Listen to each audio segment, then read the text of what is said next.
செங்கல்ல இருந்து சுண்ணாம்பு வரைக்கும் கஸ்டமருக்கு நாம தானே கேரண்டி. கான்ட்ராக்டர் குமார் மாதிரி ஆளுங்களுக்கு தான் ஜிபிஆரின் டிஎம்டி கம்பிகள்.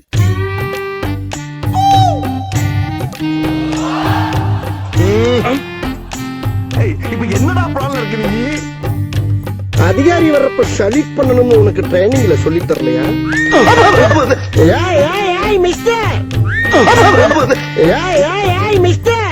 பில்டிங் ஸ்ட்ராங், பேஸ் மட்டும் கொஞ்சம் வீக்.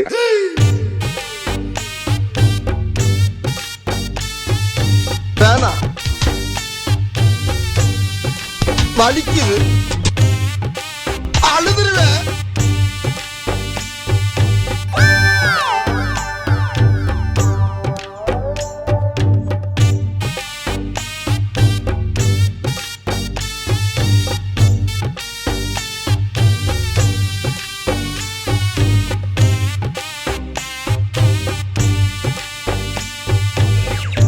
எந்த ஒரு விஷயத்தையும் பிளான் பண்ணாம பிளான் பண்ணி செங்கல்ல இருந்து சுண்ணாம்பு வரைக்கும் கஸ்டமருக்கு நாம தானே கேரண்டி. கான்ட்ராக்டர் குமார் மாதிரி ஆளுங்களுக்கு தான் ஜிபிஆரின் டிஎம்டி கம்பிகள்.